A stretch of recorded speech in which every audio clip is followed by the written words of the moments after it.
Okay, let's move on to our next market, Reconnect, and I'm joined by Brian Yoder, who is Senior Engineering Manager at Textron GSE. Welcome to you, Brian. Thanks, Max. I appreciate your time today.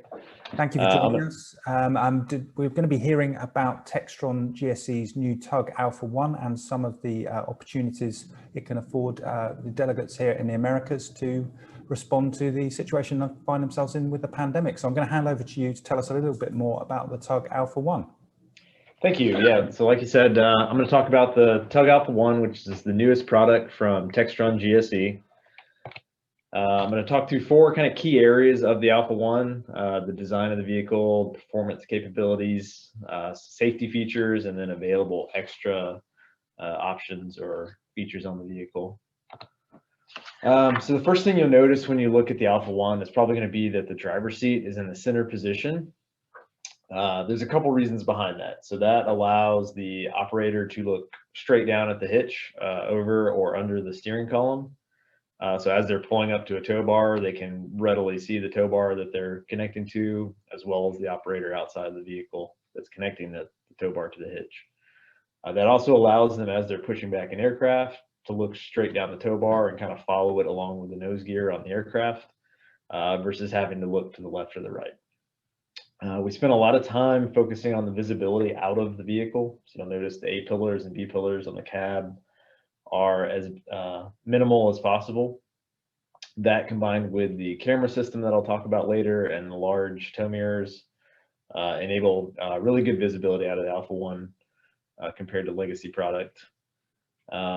Another thing the operator would notice in the cab is that it's completely drive-by-wire. So steering, braking, and throttle are completely electronic.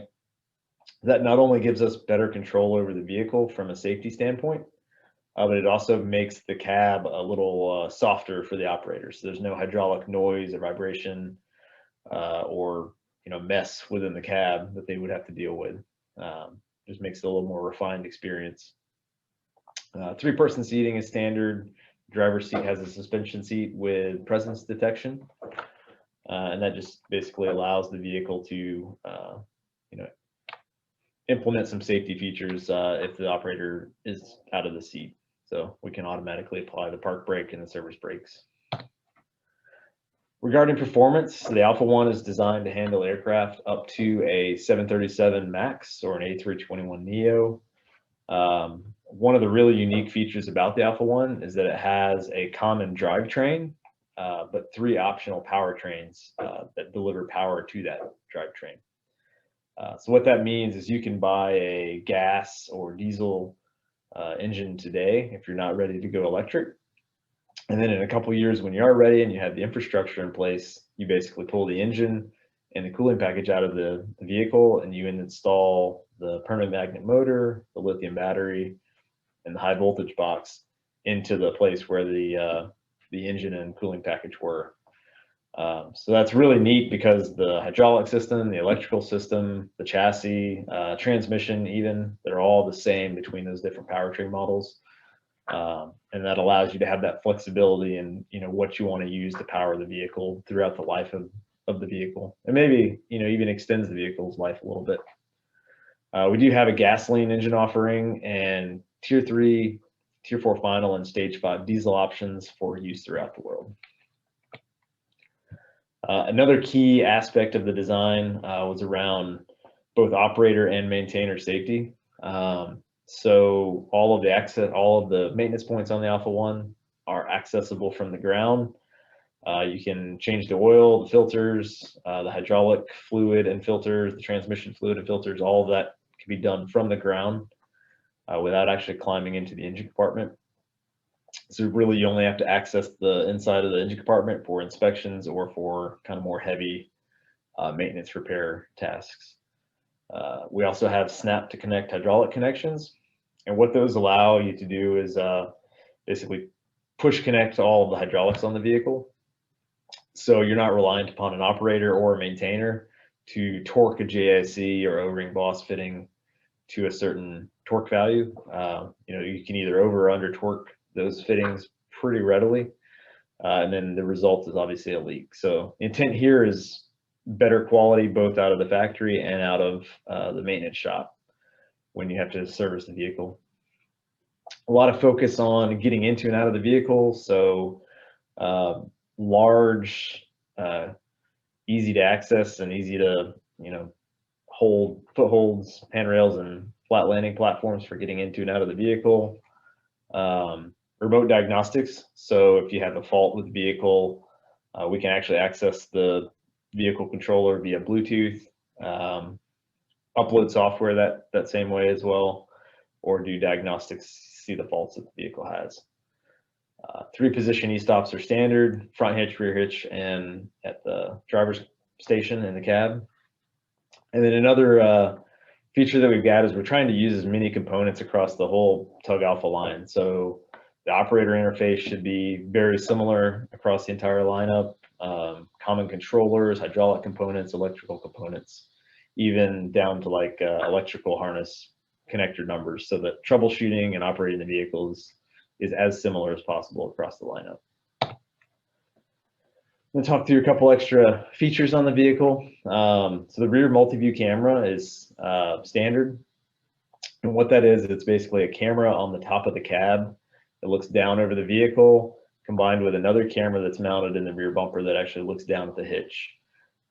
From the display screen, you can actually look at the overview, looking straight down from the cab, the rear hitch view, or you can actually combine them together to have like a multi view, which will, if you're backing up to a tow bar or something else, you kind of have that kind of overview of everything around the vehicle behind you.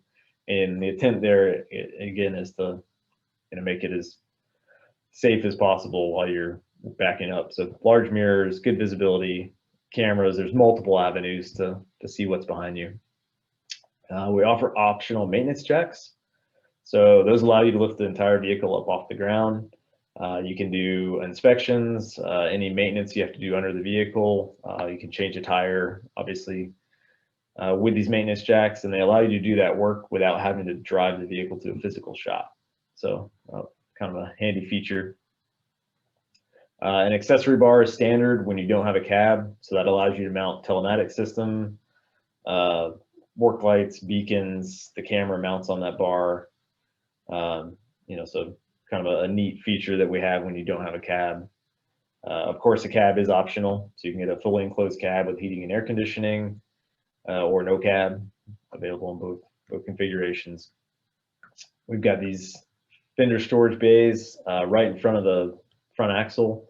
On the gas and diesel units, you can use those to put chocks, batons, tools, kind of whatever you want to have in the vehicle. And then on the electric vehicle, we actually have a charging port that's located in the right front storage bay that allows you to connect to either a posi charger, a minute charger, or really any readily available GSE 80 to 96 volt charger that's out there. Or we can also install a J1772 compliant onboard charger. So if you are currently charging like an on-road vehicle, an automotive vehicle, we use the same type of charger. It's compatible with level 1 and level 2 J1772 EVSE chargers. So pretty neat feature of the vehicle. And that's the Alpha 1. So I'd like to open it up for any questions you guys may have about the Alpha 1. Thank you very much, Brian. Incredibly impressive piece of kit and a huge list of technologically advanced features that it contains. Can you tell us a bit more about how you went about deciding on those features and what role feedback amongst customers and GSE users played in that decision, please? Yeah, absolutely. Thanks, Max. So we spent a lot of time with customers, had multiple voice of customer events and technical committees where we brought in customers, went through our initial design intent on the vehicle, found out what they liked and didn't like about our current product offering and what they kind of needed in a perfect pushback. And as we went throughout the project, we brought those customers back in. We actually built like virtual reality models of the cab and some of the maintenance bays on the vehicle, had those customers go through those components and give feedback so that we could kind of adjust that as we were going throughout the project. And I think the result is that everybody who's looked at the final product so far is really impressed with both how the cab feels and how all the maintenance items on the vehicle are laid out. So a lot of voice of customer for sure. Thank you, Brian. And if anyone would like to find out more about the TUG Alpha 1 and perhaps see some video demonstrations or maybe even take it for a trial, I mean, where would they find out more information? Who should they contact? So TextronGSE.com is probably the best way to watch some videos on it and see the product brochure, or you can reach out to the Textron GSE sales department that's on the website as well. Excellent. Brian, thank you very much for sharing that with us. We wish you well. Enjoy the rest of the conference. Yeah, thank you. Appreciate your time today. It's been great to have you along, and we will move on to our next session. Thank you very much, Brian. All right, thank you.